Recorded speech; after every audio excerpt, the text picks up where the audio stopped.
Joining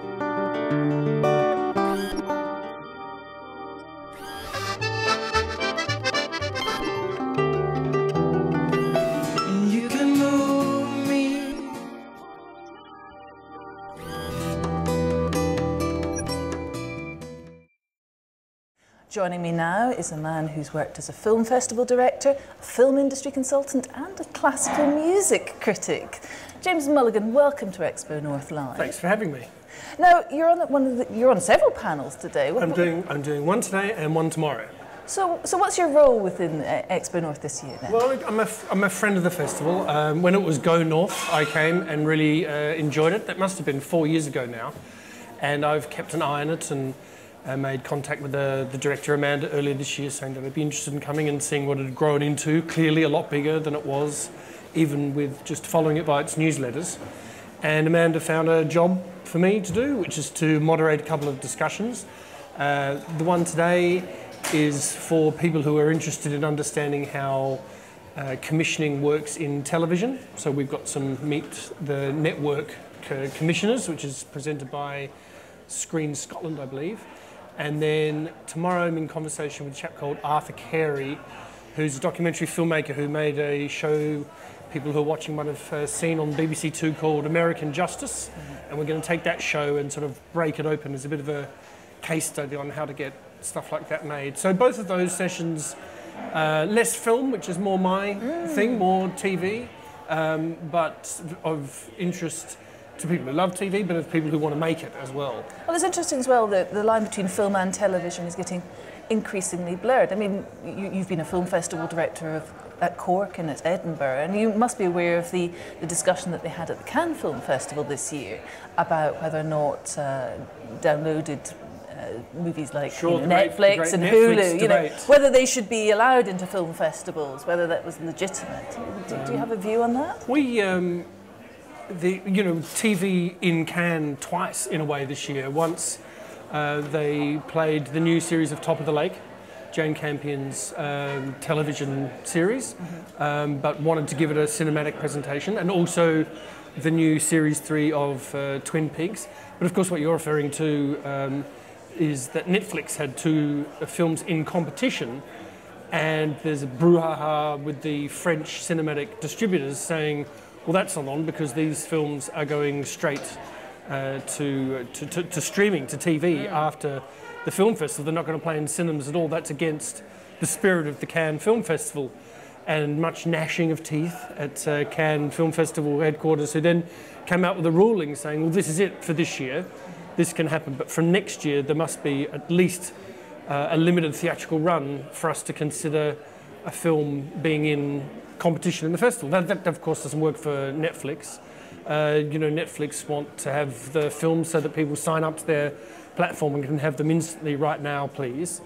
And so I think it'll be an ongoing arm wrestle in a way between traditional theatrical distribution, which I suppose I represent in a way, having directed really long-standing, long-running film festivals, and new digital instant on-demand forms of film distribution, which I think, if not will totally prevail in our lifetime, will continue to disrupt the landscape.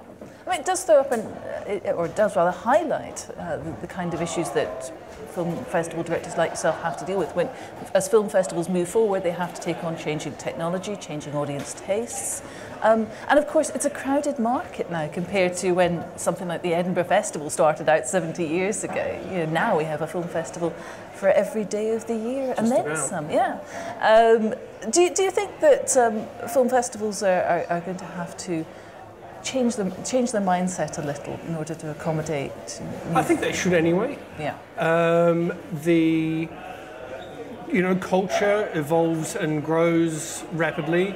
Art follows that, and we then, us who are in the business of presenting art to audiences, should try to be as close to the front of that bow wave as possible. It doesn't necessarily mean we need to rip up the fabric of events in terms of what they're presented in.